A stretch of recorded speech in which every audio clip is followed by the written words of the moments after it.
L'Église adventiste du Gros-Morne vous présente les 10 commandements révélés. Redécouvrez les 10 commandements à travers 10 conférences animées par des intervenants de qualité. N'oubliez pas de partager cette série de conférences autour de vous. Tout de suite, votre programme, les 10 commandements révélés. Une très bonne écoute à tous.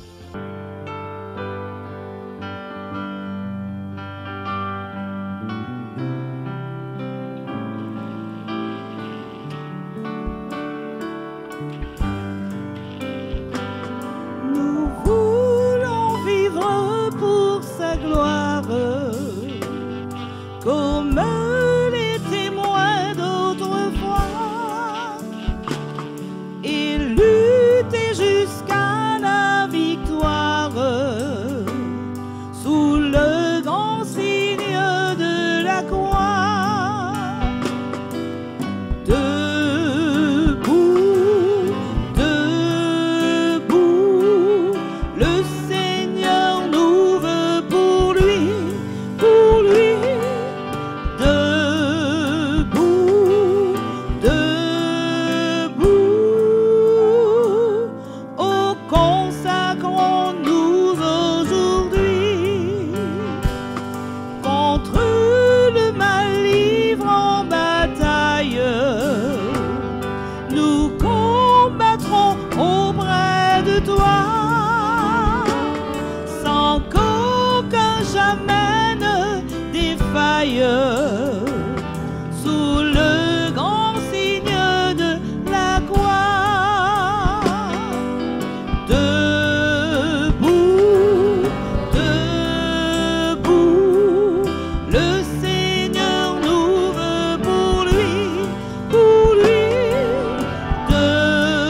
Debout, debout, oh consacrons-nous aujourd'hui.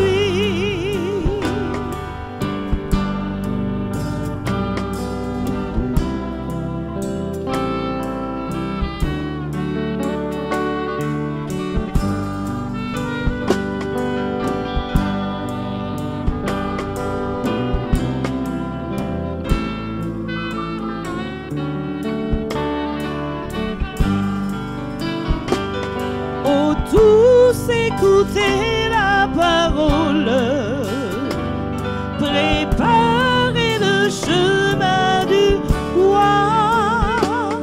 Debout qu'on se donne et s'enrôle, sous le grand signe de la croix. Debout, debout, le Seigneur nous veut pour lui, pour lui. Debout, debout, oh consacrons-nous aujourd'hui. Debout, debout, le Seigneur nous veut pour lui, pour lui. Debout, debout, oh consacrons-nous aujourd'hui. Les 10 commandements révélés. Tout de suite, le 3e commandement sera présenté par le pasteur Eddy Michel Carpin. Très bonne écoute à tous.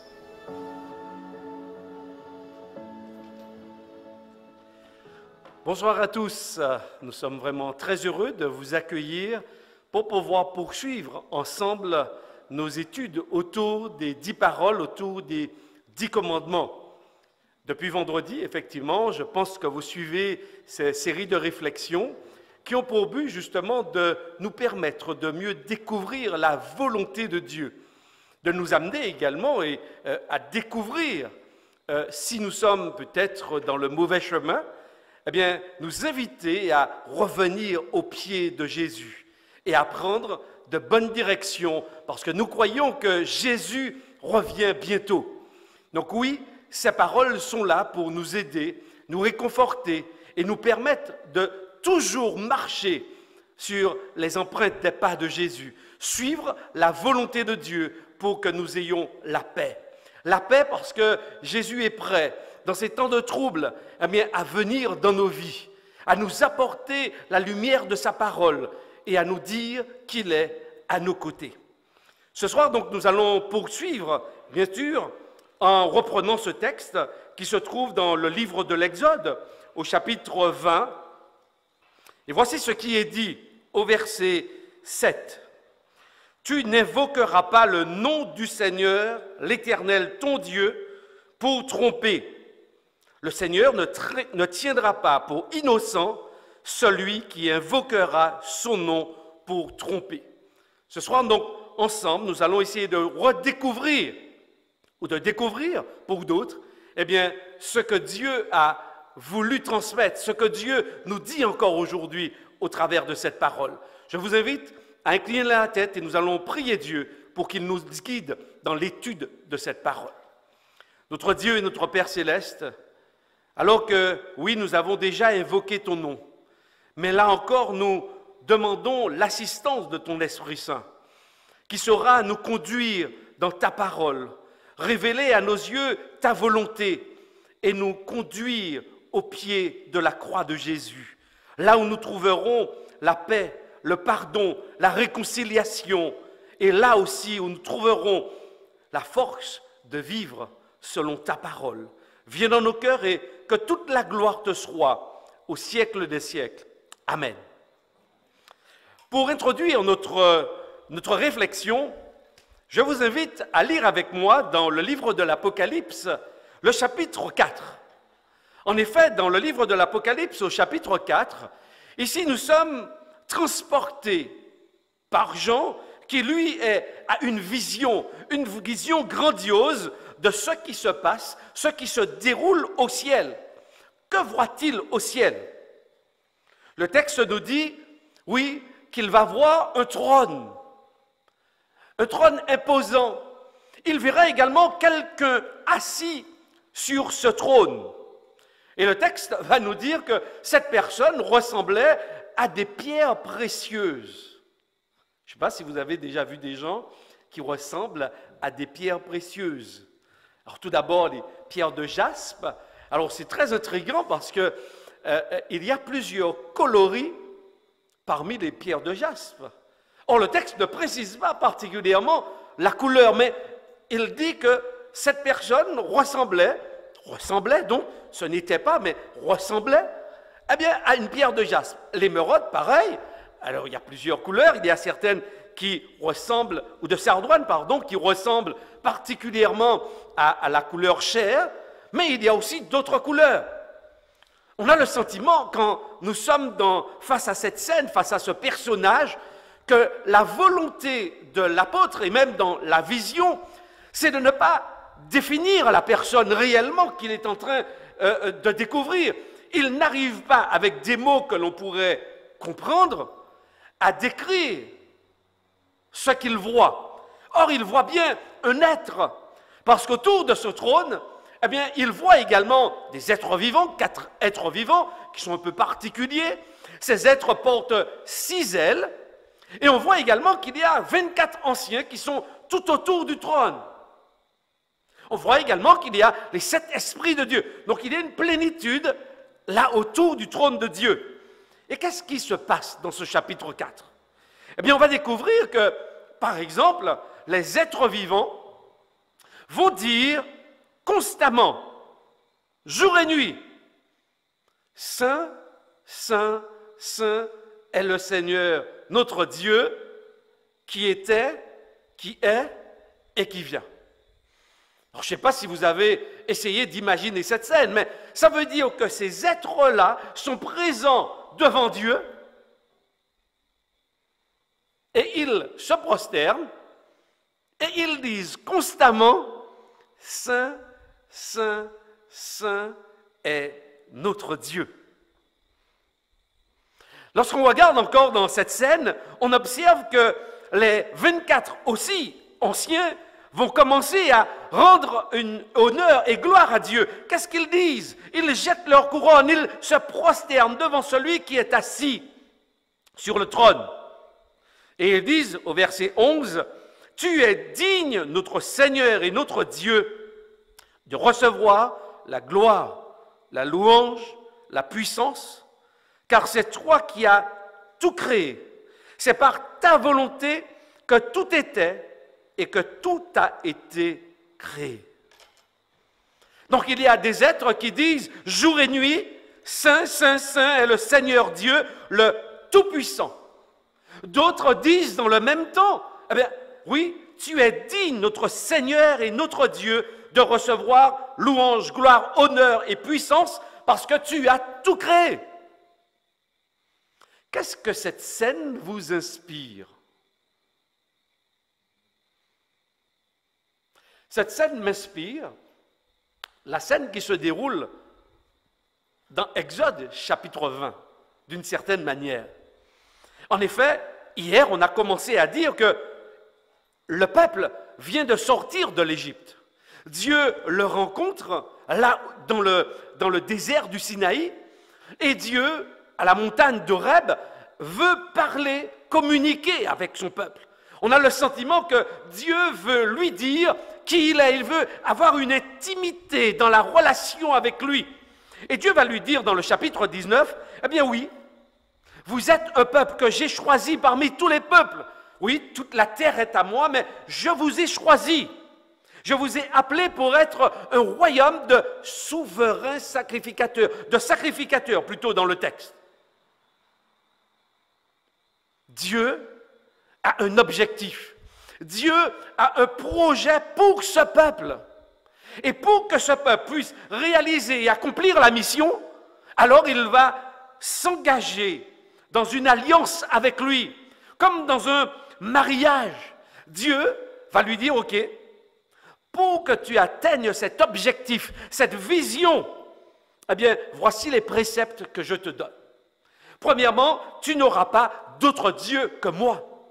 Parce que je suis l'Éternel, je suis Dieu, c'est moi qui t'ai sorti d'Égypte, c'est moi qui t'ai libéré de l'esclavage. Tu n'auras pas d'autre Dieu que moi.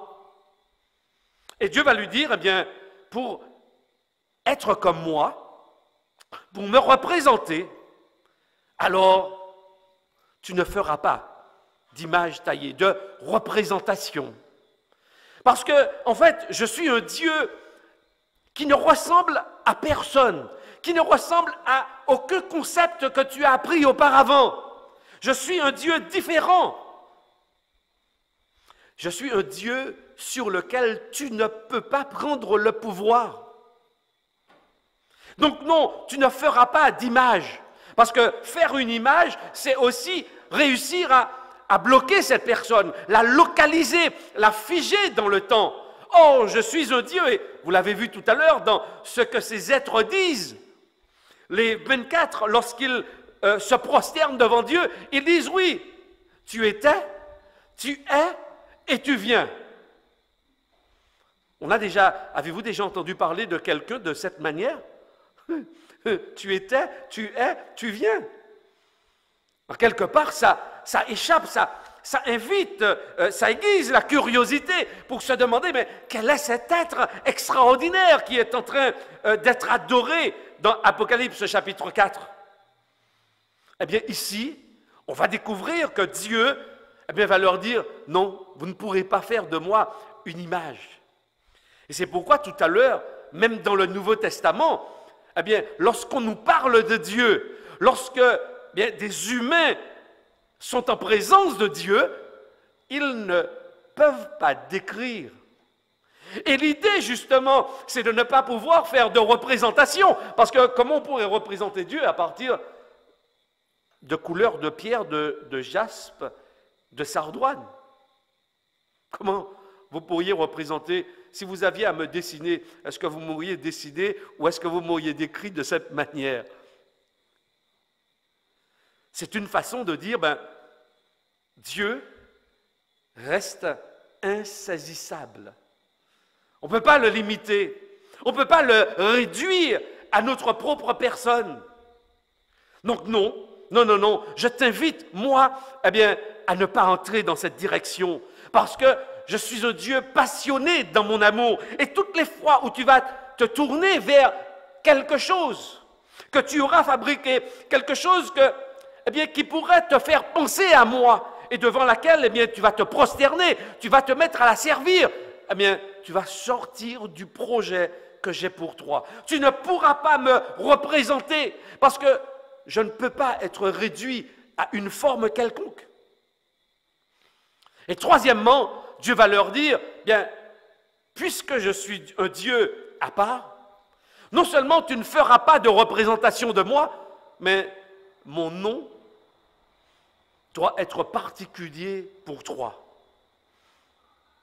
Et c'est pourquoi, d'ailleurs, dans le livre de l'Apocalypse, dans cette scène incroyable, ils disent à l'être qui est là sur le trône, « Saint, Saint, Saint est le Seigneur, notre Dieu, le Tout-Puissant. » À chaque fois que la Bible parle de Dieu, souvent, il y a un qualificatif.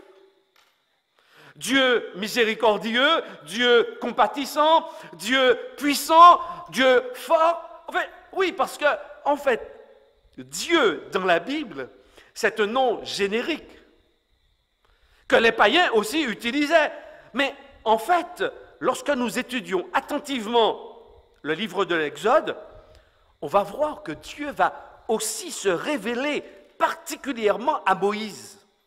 En effet, lorsque nous lisons dans Exode, chapitre 3, par exemple, qu'est-ce qu'il est dit? On connaît un peu cet appel de Moïse après ces 40 années passées dans le désert. Dieu va mettre en place ce plan de libération grâce à un homme, Moïse, qu'il appelle. Alors Moïse entend le message de Dieu, et Moïse va dire à Dieu, mais dis-moi. Donc, Exode, chapitre 3, verset 13. S'il me demande quel est son nom, que leur répondrai-je? Parce que Dieu lui dit, ben va, tu diras que le Dieu de vos pères. Alors bien sûr, le Dieu de vos pères. Oui, Abraham, Isaac, Jacob, ok, mais qui est-il exactement? Alors Moïse dit à Dieu, mais ok, mais quel est ton nom? Je ne peux pas simplement te présenter le Dieu d'Abraham, d'Isaac et de Jacob. Dis-moi ton nom. Et Dieu lui fait une réponse vraiment particulière. Je pense qu'aucune maman ou papa n'aurait choisi ce nom pour son enfant.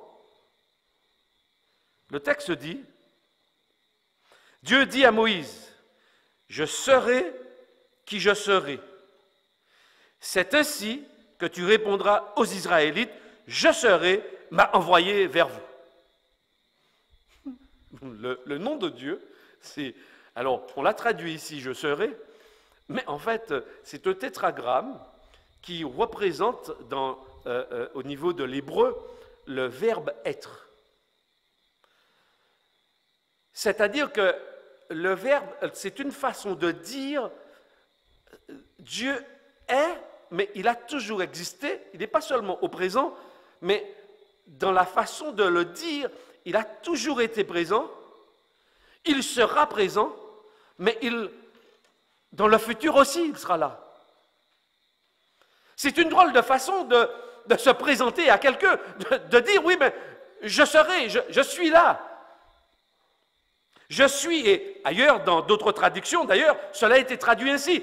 Je suis celui qui est, celui qui demeure d'éternité. Ça veut dire qu'à quel que soit le moment où on parle, quel que soit le moment de la rencontre avec Dieu, Dieu ne vieillit pas. Dieu ne prend pas une ride. Dieu est toujours au présent. Dieu est toujours là. Et c'est très intéressant. Parce que pour le peuple qui a besoin de comprendre qu'il devra sortir de l'Égypte, que Dieu prévoit une libération, Dieu est en train de dire à Moïse, « Je serai donc au milieu de vous, je serai avec vous. C'est moi qui accomplirai donc ce prodige, ce miracle. » Le nom, en fait, dans la Bible, au travers de ce que nous sommes en train de dire, le nom représente en quelque part l'identité de la personne. Le nom, en fait, c'est aussi la personne. Le nom de Dieu représente Dieu. C'est peut-être pas forcément la même connotation que nous avons. Parce que nous pouvons parler de quelqu'un, mais de façon totalement abstraite. Mais lorsque l'on, dans la Bible, parle de quelqu'un, du nom de quelqu'un, et particulièrement du nom de Dieu, on parle de sa personne. On est en train de décrire son identité. Et c'est pourquoi, quand il se révèle à Moïse ici, il dit, mais je suis. Je serai toujours là. J'ai toujours été là. Mon nom, eh bien, comme ailleurs on le retrouve, éternel. Mon nom, c'est l'Éternel. Voici le nom de Dieu. C'est une manière, en fait, de comprendre que le Dieu qui s'adresse aux Israélites est en train de leur dire que je ne suis pas comme tous les dieux des Égyptiens. Les Égyptiens avaient toute une panoplie de dieux. Le Dieu de la mort, le Dieu de la vie, le Dieu du soleil, le Dieu pour les moissons, le Dieu pour les récoltes, le Dieu pour toutes choses. Les Cananéens aussi avaient toutes sortes de dieux, mais le Dieu de la Bible, celui qui se révèle là aux Israélites, se présente comme étant un tout autre, le Dieu unique. Et donc lorsqu'il dit « tu ne prononceras pas mon nom » ou « tu ne prendras pas mon nom en vain », on se dit « ah, il y a quelque chose là que Dieu est en train de dire ». Ici, il est dit, tu n'invoqueras pas le nom du Seigneur avec le tétragramme, ton Dieu, pour tromper. Ah, alors, dans certaines traductions, on a mis en vain. Qu'est-ce que cela peut bien vouloir dire? Si le nom représente la personne, l'identité de la personne, on dit pour tromper, mais pas que pour tromper. Parce qu'ici, il s'agit véritablement, c'est vrai qu'on pourrait se le dire, parce que dans nos coutumes, il nous arrive de prononcer le nom de Dieu dans nos conversations. Lorsqu'on est surpris par rapport à une situation, on dit « Aïe mon Dieu », etc. Il arrive que l'on prononce le nom de Dieu dans plusieurs situations. Bien sûr, le nom de Dieu, on doit l'utiliser en prenant conscience de qui il est. On ne peut pas prononcer le nom de Dieu à la légère. Ça, c'est tout à fait normal. Mais dans ce texte, il ne s'agit pas premièrement de ce contexte. Pour les Israélites, effectivement, le nom de la divinité était sacré. Mais on sait également que les Israélites, lorsqu'ils faisaient des transactions commerciales, familiales et autres, on sait également qu'il leur arrivait pour donner du poids à l'engagement qu'ils faisaient, au serment, d'accord, à l'engagement, eh bien, ils utilisaient le nom de Dieu. Comme pour attester, comme pour donner du poids à cet engagement. Comme parfois, quand on raconte quelque chose à quelqu'un, on pourrait jurer sur la tête de quelqu'un.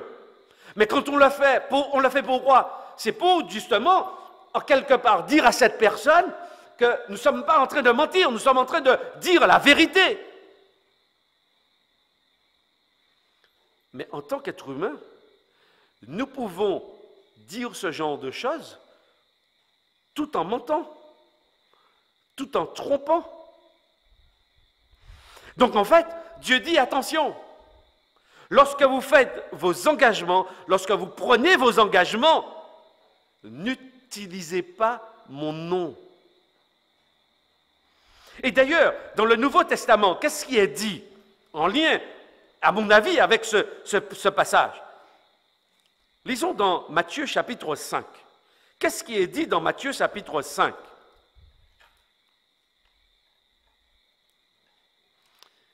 Matthieu chapitre 5, au verset 33. Vous avez encore entendu, donc c'est Nous sommes dans le cadre du sermon sur la montagne. Jésus est en train d'annoncer, de prêcher, d'enseigner, d'accord, pour amener justement les gens à comprendre quel est son projet, quelle est sa mission. Vous avez encore entendu qu'il a été dit aux anciens, « Tu ne parjureras pas, mais tu t'acquitteras envers le Seigneur de tes serments. »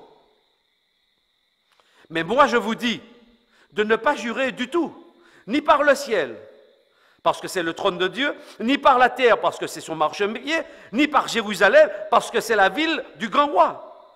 Ne jure pas non plus par ta tête, car tu ne peux pas rendre un seul cheveu blanc ou noir. Que votre parole soit oui, oui, non, non. Qu'est-ce que Dieu est en train de nous dire?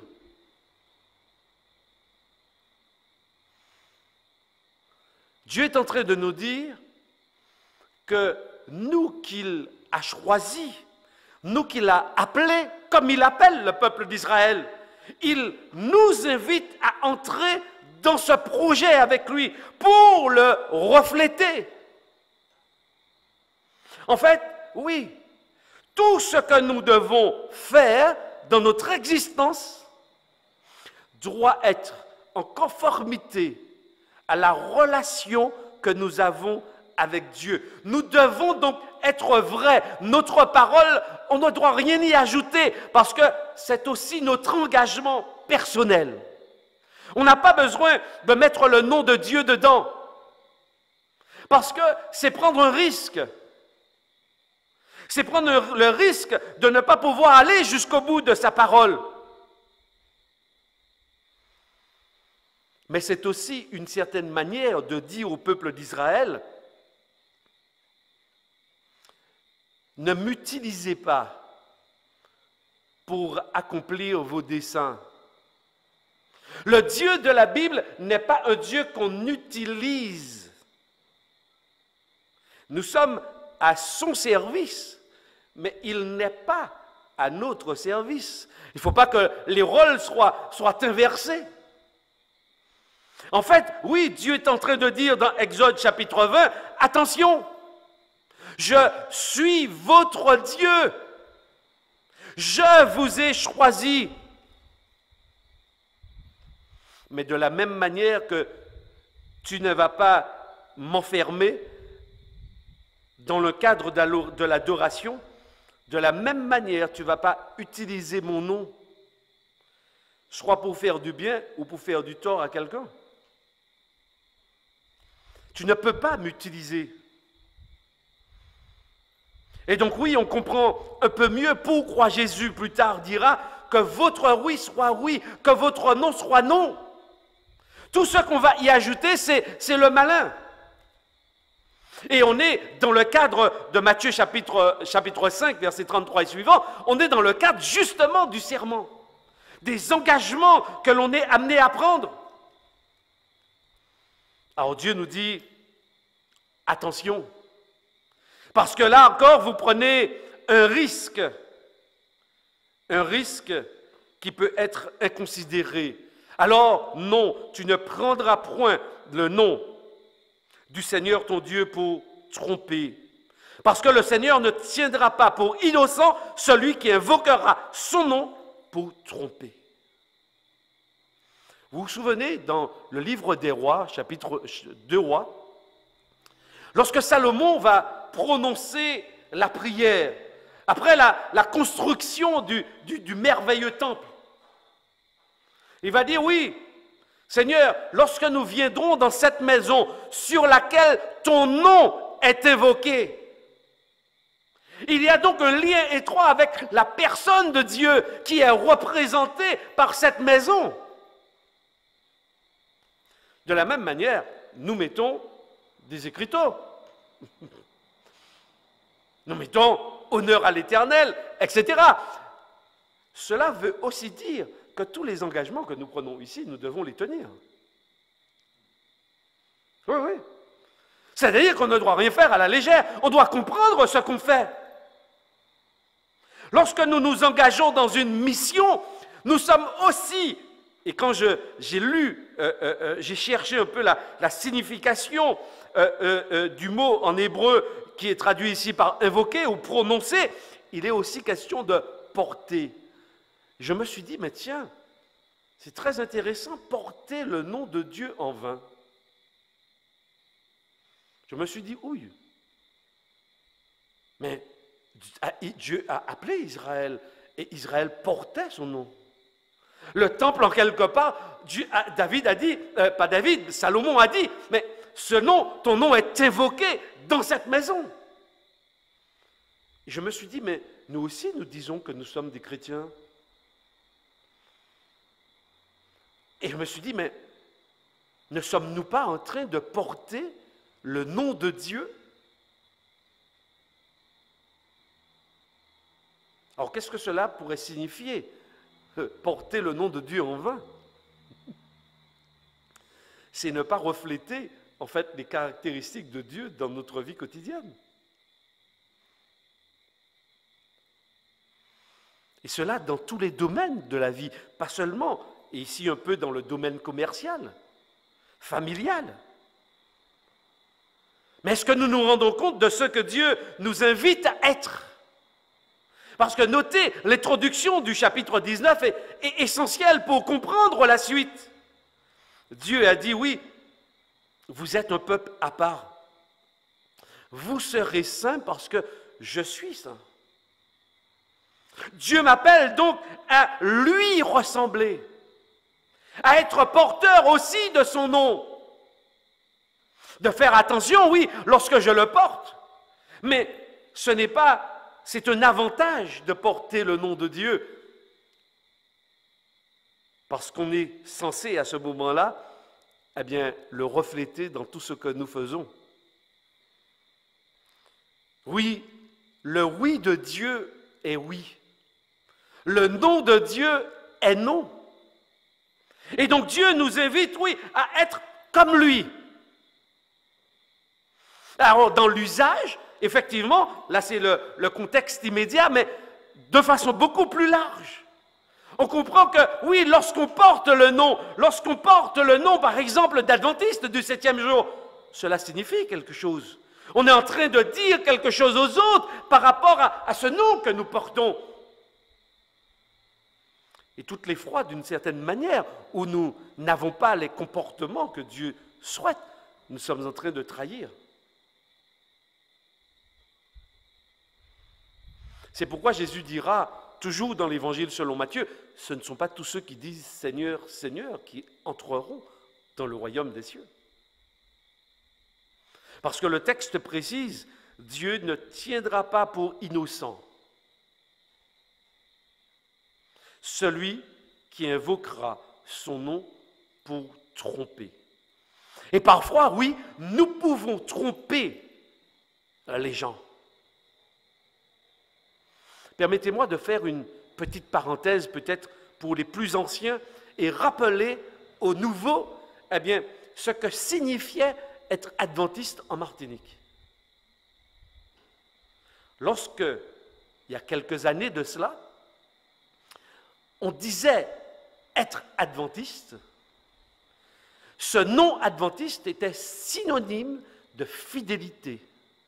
Ce nom adventiste était synonyme de sincérité, était synonyme de quelqu'un qui ne volait pas, qui ne trichait pas, d'honnêteté.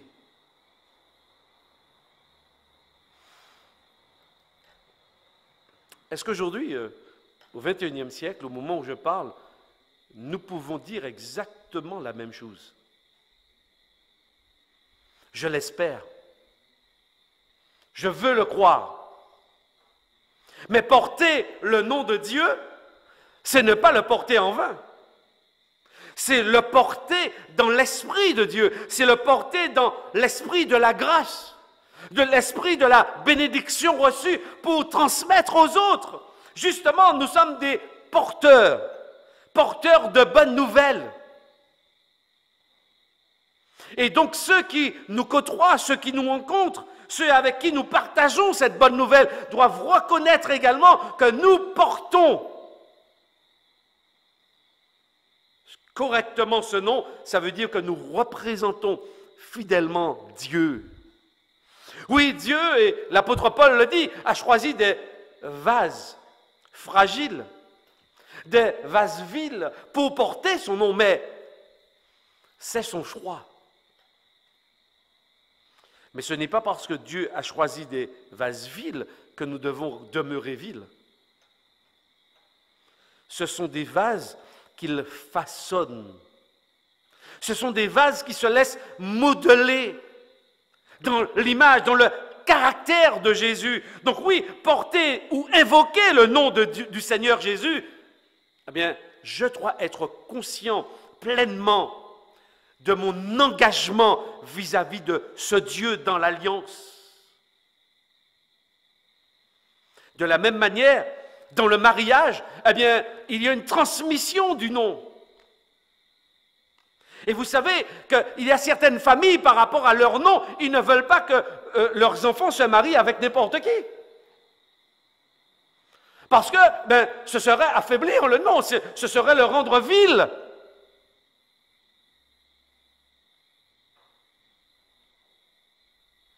Et il y a beaucoup, et heureusement, eh bien, de femmes qui portent fièrement le nom de leur mari.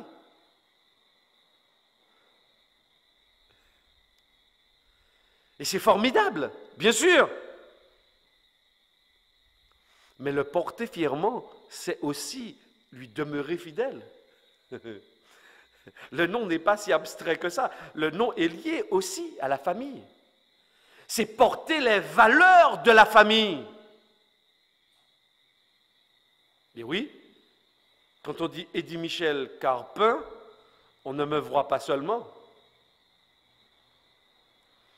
On voit depuis mon grand-père, on voit mes oncles, on voit mon papa. Oui, avant de me voir peut-être premièrement.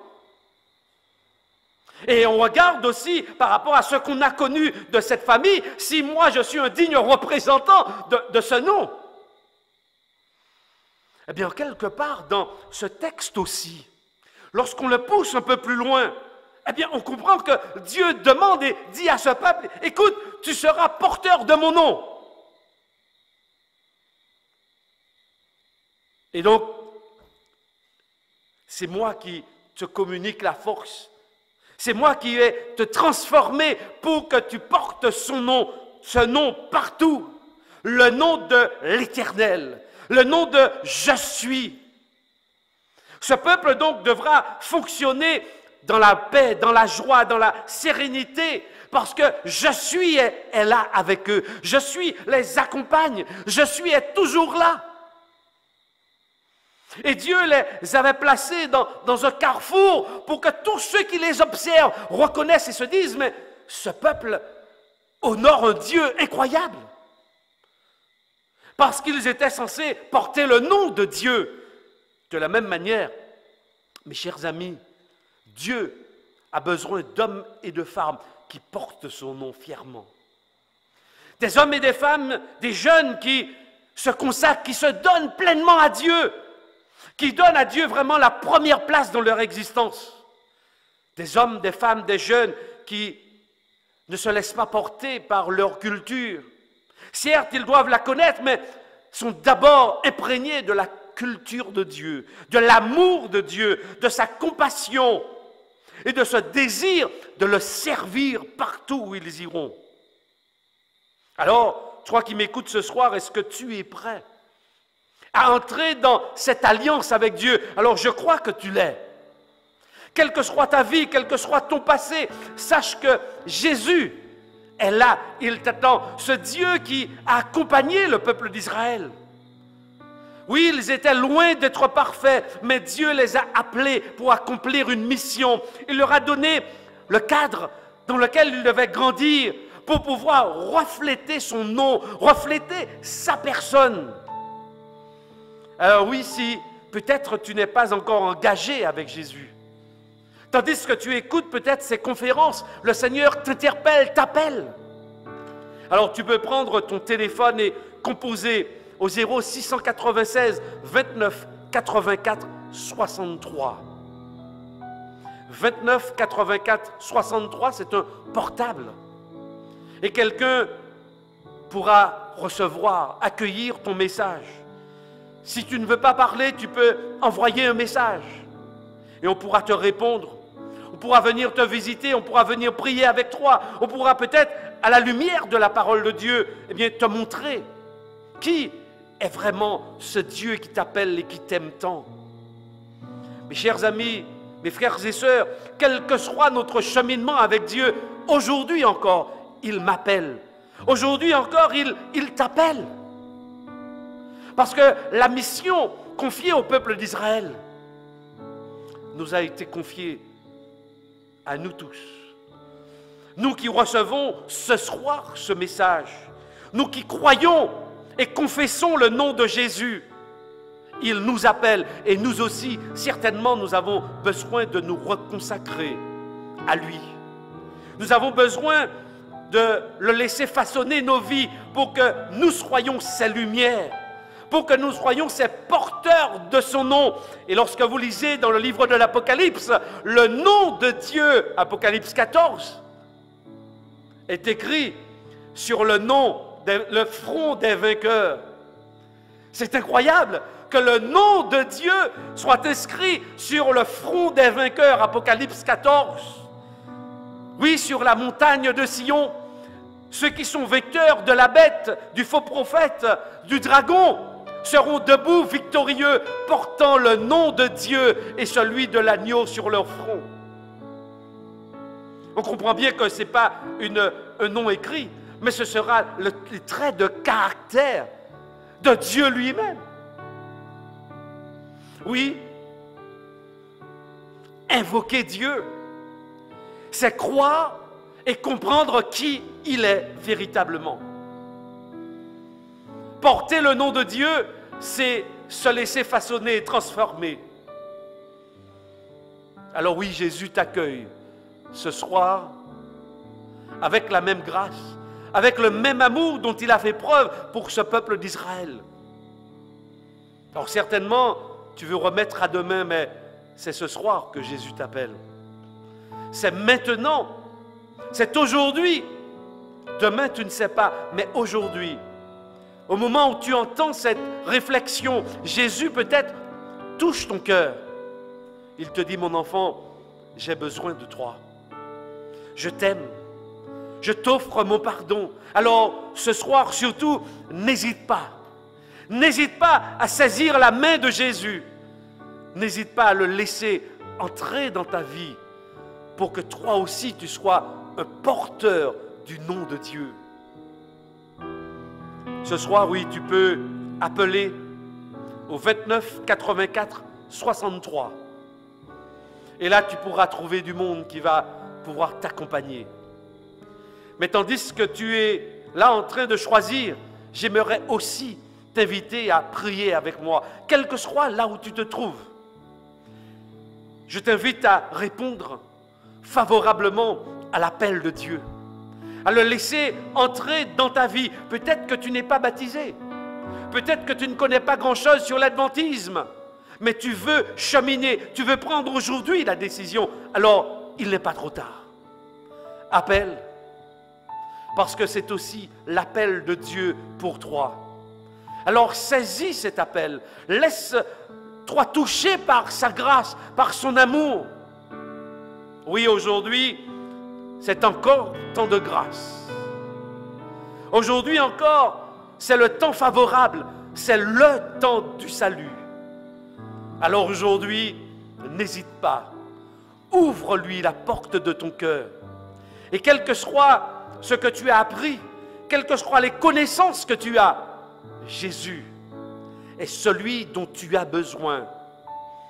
Ces jours-ci, oui, nous vivons une période extrêmement tendue, conflictuelle. Une période qui génère beaucoup de stress. Mais encore ce soir, Jésus te dit, je veux t'apporter ma paix. Je veux te donner la paix. Non pas comme celle que le monde peut donner, mais la paix de ma présence dans ta vie. Oui, être porteur du nom de Dieu, c'est bénéficier de sa présence dans nos vies. Alors mes chers amis, là où vous êtes, Je vous remercie d'avoir pris cette décision. Je vous remercie d'avoir laissé Jésus, entrer dans votre vie. Et maintenant, je vous invite, à prier avec moi et à lui rendre grâce, honneur pour qui il est et ce qu'il fait pour nous. Prions ensemble. Notre Dieu et notre Père céleste, ce soit encore au travers de ces paroles et de cette troisième parole représentant le troisième commandement. Tu nous invites à comprendre deux facettes, au moins de ce que cela peut signifier d'invoquer ton nom et de porter ton nom. Alors Seigneur, merci parce que tu nous interpelles encore là où nous sommes. Merci parce que la porte de la grâce est ouverte et tu attends des hommes, des femmes dans ces temps derniers pour qu'ils soient tes disciples, pour qu'ils soient tes serviteurs, pour qu'ils soient tes représentants dans ce monde perdu. Alors oui, nous n'y allons pas avec notre propre prétention, mais nous y allons parce que Jésus est porteur de bonnes nouvelles. Nous y allons avec ton nom, Seigneur. Alors oui, façonne-nous toi-même à ton image. Seigneur, il y a plusieurs personnes, certainement ce soir, qui ont répondu favorablement à ton appel, qui veulent recevoir Jésus comme sauveur personnel, Seigneur de leur vie, et qui veulent porter ton nom. Alors Seigneur, merci, parce que tu les as touchés, que tu leur donnes la force également de pouvoir composer ce numéro de téléphone, pour que nous puissions prier avec elles, pour que nous puissions les accompagner, et leur permettre de grandir par la foi encore avec toi. Seigneur, merci pour tes grâces nombreuses. Apporte-nous donc ta paix, ta sérénité. Merci parce que lorsque tu nous demandes quelque chose, tu réalises cette chose dans notre vie. Tu nous façonnes pour qu'elle se réalise selon ton plan et ton projet. Oh oui, que toute la gloire, l'honneur, la puissance te soit, et que nous comprenions un peu plus qui tu es, au nom et par les mérites de Jésus. Amen. Les 10 commandements révélés. Nous vous remercions de nous avoir suivis. Nous espérons que vous serez avec nous demain pour notre prochaine conférence. Nous vous remercions de votre écoute et à bientôt.